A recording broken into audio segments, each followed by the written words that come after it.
Hi. You got Anton? And Jacob. And this is Poor Lit Discussion number 14. Now with sillier hats. Oh, Well, this is silly. yeah, mine's pretty silly. I gotta go full anti. So, we got some great topics here. First one comes from Podialogue. The topic is Moshe Kasher. Podialogue and I went to see Moshe Kasher last night in Oakland. I'd never seen him before. It was awesome. He was super funny. He's a comedian. He's from the Bay Area, and he also is from sort of New York, but mainly from Oakland. He's very Jewish and has a new book out called Kasher and the Rye that is really, really funny. He read excerpts from it, and it's a memoir about his weird life and his experience with drugs and his strange parents and everything. It was very interesting. But what I liked most about Moshe Kasher's performance is there was a very old woman in the audience last night, like my grandma's age, and she looked a lot like my grandma. And every now and then I would look over and think that it was my grandma, and wonder why she wasn't saying hey, kind of shut down. And she got really offended when he made a Holocaust joke, and everyone else in the audience laughed. And he basically he kind of got at her really. In a matter-of-fact sort of comedian way, like comedians do when they're dealing with hecklers. And it was really interesting because she yelled, "You're not funny! I saw Lenny Bruce!" And he's like, "Well, Lenny Bruce was literally 100 years ago." That was what he said. So I'm going to use the Moshe Kasher subject to talk to Anton about what do you think about subjectivity and humor and reacting to that during a comedy show. Oh, wow. Well, it's tricky. Like, you know, you have this woman being offended, but, like, she probably had people, you know, that either she knew or she knew people who died in the Holocaust. So, it's... But what you have to know is the joke killed with everybody else. It's true. I guess everybody else moved on. That's sort of just, like, a problem in subjectivity. Yeah. And, like... it's very hard to make humor that's not offensive to somebody, because it's so often poking at, you know, something bad that happened to somebody, you know? Yeah. You know what I'm saying? Yeah. I don't know. What do you think? Yeah, I think that it's important to... Well, a point that she made was she said something about the JCC, like it was recommended by the JCC, or you wouldn't say that they at the JCC, and it has to do a lot with the setting. And he was in a comedy club, well, not a comedy club, a bar, a performance space in Oakland, performing for young people right after a, you know, comedian who half his jokes are about weed, you know. Like you kind of have to know where you're performing. You don't just talk about whatever. You have to like know your audience. Like if he had done a show at the JCC, he even said that I wouldn't be doing this material at the JCC. I'd be reading more from my book. I'd be doing other stuff. So, I think that's. I realize that you didn't have that information when you gave your opinion. Yeah. What was the joke? It was something like when he got into comedy 10 years ago. He hated Holocaust jokes and he thought they were just the worst. Like, he said he'd never tell one, and then 5 years later, he made his Comedy Central debut, and he opened with a Holocaust joke. And then today, 5 years later, he systematically exterminated his entire family. Okay. More or less, that was the joke. So Moshe Kasher, pro. Telling the jokes you want, also pro. Yeah. Topic number 2 comes from Lapin Anarchiste. The topic is Iron Man versus Batman, both as far as superheroes and as far as ladies' men. Now, as superheroes... what do you think?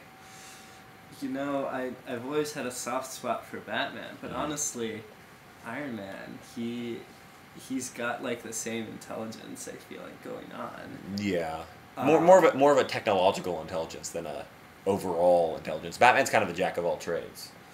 It's true, but I mean, I don't know. I feel like Iron Man is more effective. Can you back that up with evidence from the comics or retorts? Iron Man can be more effective on a global scale. Batman's kind of a small scale dude, except when he's working with the Justice League, I'd say. Like, he really just does Gotham, whereas Iron Man does, like, everything. Iron Man fights, like, giant monsters. He fights, like, Fing Fang Foom. And he fights, like, the Mandarin with his 10 rings. And he probably doesn't do, like, low-level crime, then. Iron Man? Yeah. No, Batman's all about street crime. Yeah, so maybe they're just different niches, you know? Yeah, but they are very similar. Yeah, But Batman Iron Man crossover, that would be a really interesting thing, a Batman Iron Man crossover, especially now that Iron Man is like popular. He wasn't as big, you know, until the movie It's true. But then as far as ladies' men, that's easily Iron Man. Yeah. Yeah. Batman gets girls, but they all die, or are supervillains, or find out that he's Batman and then die. Kind of sucks. Yeah, My favorite. I'm surprised that Batman gets any action. Like, Yeah. He just seems psychologically fucked up. Yeah, he doesn't really date. He Yeah. he never really dates. Shocking. Parent issues. All right, topic number 3 comes to Leah Benz, and the topic is Fat Lee Adama. Now, Anton, you didn't really watch Battlestar Galactica, but at the beginning of season 3, after the settlement on New Caprica, Lee is living on the Pegasus, the Battlestar Pegasus. Yeah, and he gets really fat because he's not doing anything. It's a year passes, and he gets just like he chubs out. And he wears a fat suit because the actor who plays him isn't actually fat. And then, like 3 episodes in or less, he suddenly just slims right down. And this, interestingly, actually came up in my Mad Men podcast. Oh yeah. This week because those of you who watch Mad Men, you saw that now Betty Francis, formerly Betty Draper, formerly Betty Hofstadt, is now fat. Mm-hmm. And we compared her fat suit to Lee's fat suit on Battlestar. How suddenly now we jump forward in time a certain amount of time, and a main character is now fat. Fat Lee Adama, I thought, was a really great character choice. The only problem was he was skinny immediately. That's just clumsy. Yeah, it's clumsy. It's bad, doesn't... How do you get skinny? He just, I'm going to go to the gym. I'm going to get my life together. And then he's back to his ridiculously good fighting shape within, no time at all. See, I feel like that could be a good place for character development, and they just... Yeah. Over. Yeah. Just. It could have been really interesting. A whole weight loss storyline. Mm-hmm. A whole him making having his wife. He was married to Dee, I think. At this point, having her become attracted to him again. That could be a really cool, interesting plot. And then going back to Mad Men, I Mm-hmm. thought that episode was actually pretty interesting. Oh yeah. In terms of showing her relationship with I forget his name. Henry. Henry. Yeah. Yeah. And how she's and Henry's mom, who's like, there are pills you can take that'll slim you down, and Betty's like, well, why don't you take them? But yeah, Henry's mom is like an old lady, and also they're not that fat. But whatever, the '60s were a different time. You have to keep that in mind when you're watching Mad Men. The '60s were a different time. So that's Fat Lee Adama, kind of a wasted opportunity. Yeah. Attack of the Killer Dirk supplies the topic: the new baseball season. Sorry. I will say that I watched, because it started today or yesterday. Today, I think. I was, on Tuesday when I was at the bar, I watched a preseason game. I watched the Giants-A's game. And I was disappointed at how tedious it was. They were just pop flies and foul balls, and nothing was really happening. I don't even know who won, because I had to, run a trivia night.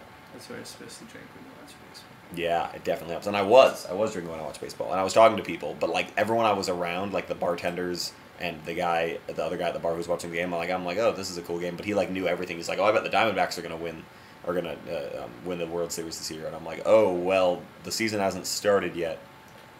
Yeah, talking to as someone who's a fan of sports is very difficult. Yeah, I mean, it's because I feel like I know a lot about a lot of things. I know a lot about movies and comics and Mm-hmm. music and shit. So talking to someone about sports who knows everything about sports, I feel is how a lot of people feel when they talk to me about something I know a lot about. Yeah. So it's kind of cool having something that I'm not very well versed in, but that I don't dislike. I could get into sports, I can enjoy watching sports. I mean, I've always had trouble watching sports. Playing sports was pretty fun for me. Mm-hmm. I know you weren't crazy about that, but